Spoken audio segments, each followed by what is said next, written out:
Welcome back to Kivumbi2017. We're discussing with our heavyweight panelists here, Kamotho Waiganjo, Martin Olo, and Barak Muluka, the differences between the NASA and the Jubilee manifestos. So 2 weeks ago, we went to the streets and asked Kenyans, what did they want to see in the manifestos? What was their priority area?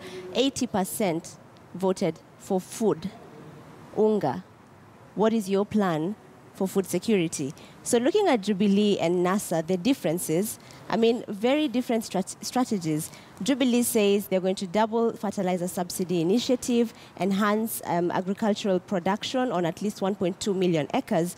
And NASA says they'll establish a National Food Security Council and increase maize yields from 8.5 to 12.5 bags per acre over the next 5 years. Who has a better strategy? You know, first of all, let's have the reality in mind that agriculture is a devolved function. So any of these parties talking about this should be talking in conjunction or in collaboration with the county governments, because unless that happens, we are going nowhere. And the second issue is that we've been at this thing for so long. When we started at independence, we were talking about food security. 50-something years, we are still talking about food security. No nation ever goes anywhere when its people are not fed, when its people are not sheltered, and when its people are not, their health is not taken care of, because then they are not productive, then they cannot be, sufficiently produced. Yes. So basically what we are saying is that none of these proposals that I see address the real issues. The issue is not in institutions. It's not the absence of institutions that is making us not have food security. The issue is in what kind of technology, what kind of agricultural land are we having, what kind of usage are we putting it to, and how are we teaching the small-scale person to actually produce surplus, produce their food and produce surplus for the rest of the country. So you think they should have included issues of land use policy, absolutely, and educating farmers? Yes. Do you agree with that? Look at it this way, that even when you're looking at things like cash crop or looking at things like agri, it's being affected by the way we are now using land. So because we are bringing this into smaller parcels, and because we're increasing in population in some of these areas, there is not enough land to cultivate. You have to have a better policy that actually sets aside, land for agriculture, rather than having, shelter and housing all over the place. I think that there are two big issues that one wants to see. One is what Martin talked about, how we're going to involve the county governments in facilitating food security. And I think on that one, NASA is stronger. You notice that they talk about a lot of that, even in terms of setting up the strategic food reserve, they talk about working with counties. To that extent, I think they recognize the constitutional mandate of the counties in respect to agriculture. I think where the manifesto is a little different is that in a country like this, where 80% of our land, the struggle is actually a question of water. We want to see a lot more thinking about how do we ensure that we have more, more usable land, by the concept of irrigation, ensuring we are doing dams. And I think there's a little more work on that on the Jubilee side. I think the other question is about, sometimes we forget that some of the reasons why our agriculture fails is a question of cartels. And if any of this government is not willing to deal with the cartels in sugar, the cartels in maize, the cartels in coffee, that is a big issue. So that this is not just about policy at that level, but it's also a question of how we're going to kill the cartels that deliberately cause food shortages. And I don't see a significant focus on that. It's almost like NASA assumes that that is not there. And the problem is another institution. And Jubilee is quiet on that. And I think that's something we must deal with. How are we going to deal with cartels that actually force shortages of key commodities, that reduce incomes for Kenya and bring losses in terms of sustainability? And just because we're running out of time, could we talk about the hits and misses from both manifestos? Barak, what do you think are the biggest hits and misses? I'll start right from where Waiganjo leaves it off. Actually, NASA does talk about cartels, and they say that cartels will be things of the past. Again, the difference between reality and proposition is very much there, because we have seen that there are people who are funding both sides, and some have put down apparently very huge sums of money. I don't think that those are people who are just benevolent and they're giving you their money for free. They are the future cartels. Now, look at Jubilee. When you talk about food, I think they were conspicuously silent on the present situation. In fact, they brought it in as a footnote, which was a disappointment because they had actually finished everything, their rendition, and you saw that it had all been very well choreographed. That it featured in the question and answer segment towards the end, where the whole thing is kind of trivialized. And one appreciates that they are working in a minefield. They have talked about non-rain-fed agriculture. Galana Kulalu has been a disaster. We don't know whether it's still going to be happening or not, or where that maize went. We saw that pesticides, pests and herbs and all those things need to be addressed. This year we have had stock borer, we have had armyworms, and one wants to see how those kinds of things are going to be addressed, because whoever wins this election, next year the question of Wunga is going to come up again.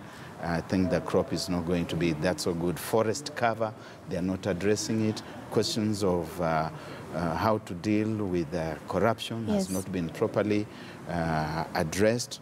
And I think that particularly Jubilee is coming from a very hard place, and I do agree it's because they are in government, and some of these stones they try to step on, you find that they're in trouble. The Minister for Agriculture, Cabinet Secretary for Agriculture should have been heard yesterday, because agriculture is the mainstay of the economy, and while the water person spoke, we would have wanted to hear more from the agriculture person. But while we're able to actually note those hits and misses that we're discussing here, do you think that these manifestos are so fundamental in this election for the voter?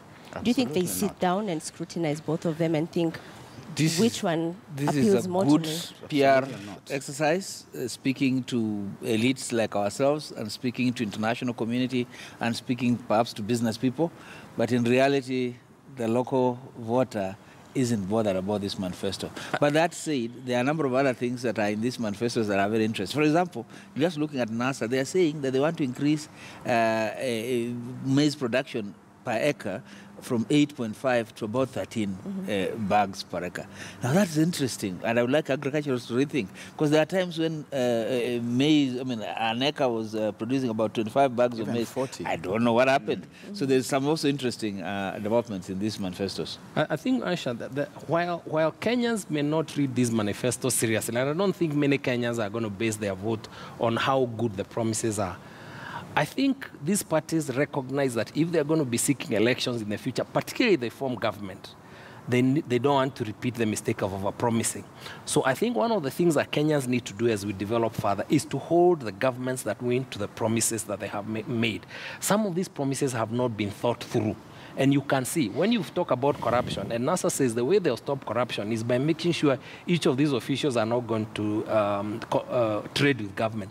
Which of the people in government now trade with government? People don't directly trade with government. People find other ways to do it. So this can sound like a very good promise, but the reality is that it has not been well thought through, and it will not deliver on something like corruption. Devolution, for example, the promise of 45% has been dropped down. That is actually a question of realism. It's recognizing that if you promise that and you form government, you will not be able to deliver on 45%. So I think the parties are also recognizing that you need to be careful not to deliver that which you will be held accountable in the next time. But also, you say that voters should know that once something is written in the manifesto, you should hold them accountable. But how binding are they? They're only politically binding. They're not binding as legal documents. But why are people asking Jubilee, you promised 5 stadiums? It is because people expect you to deliver politically on what you promise. Barak, maybe we can hear from you as well on this issue. The manifestos, as I said earlier on, basically they're supposed to be policy kind of platforms. I do ideological platforms. And it becomes dangerous when you pack in a lot of projects and programs that you expect to fulfill. Fortunately, the voters are not going to read them. Voters in this country know that Baba has already decided and it is right. And Baba is not just Raila, there's also Baba Uhuru. He has already decided and he knows, and if he says so, it is okay. They already decided. In fact, just now the competition is between which of the two is superior. They are saying ours is superior to yours, and therefore the color, it's bigger. Okay, bigger and pictures.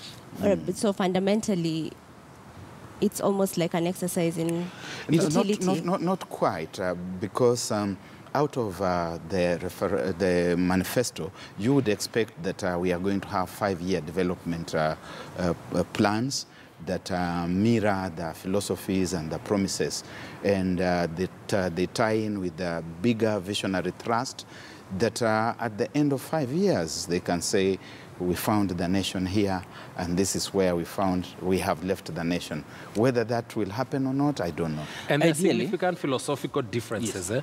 One of the things that you find in the NASA platform is a proposal to reformat government from the current presidential system to something akin to the mixed system that we had before. With the Prime Minister. So, with the Prime Minister and probably even members of Parliament being ministers. So that is a fundamental policy different. And in fact, if you look at the other programs, agriculture, whatever, many of them are largely the same, only more detailed in Jubilee. But that is a fundamental difference. And I'm surprised that NASA is not actually selling it strongly and saying, if you allow us to form government, we're actually going to put this constitution aside in terms of the structure of government. And how are you going to do that? Because you need a 2/3 majority and referendum. So those are some of the conversations that one wants to hear. You see, for me, the problem is there is no philosophical difference here, and that's why these manifestos are just a good pastime, you know. You see, we are talking about people who ideologically think the same. If you look at the programs they are proposing, they are public sector driven. That they will do this, they'll do this. When they talk about investment, it's public sector investment. So if we talk about government, they are still talking about big government. It's not about smaller government. When you look at public service, it's still again the same thing. So basically, we do not have room for, for differences in this, because ideologically we are looking at things from the same way. If you are looking at it from, say, a Republican angle and a Democrat angle, you would be able to see what the differences are. Unfortunately or fortunately for us, we do have other things to think about during elections, not the policies and manifestos. And your wrapping shot, Mr. Muluka? Well, the wrapping shot would be that manifesto or no manifesto, we expect that the leaders on both sides can comport themselves in the rest of the campaign in a manner that is a lot more issue-based. Previously, we did not have any promissory notes from them, and therefore we have entertained these things of people calling others thieves, others talking about what were vitendawili and so on. And it has been said here, I think it was Kamodo who said that the Kenyan voter is a lot more sophisticated. Let them now talk to us in a manner that suggests that they're also talking to intelligent people, not just the usual invective.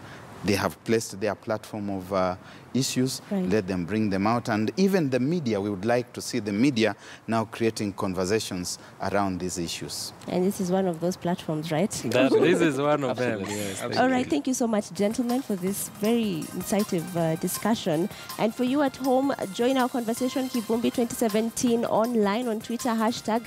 And right now, we're taking a short commercial break. When we come back, Sophia Anuna and Ben Kitili bring us the business news.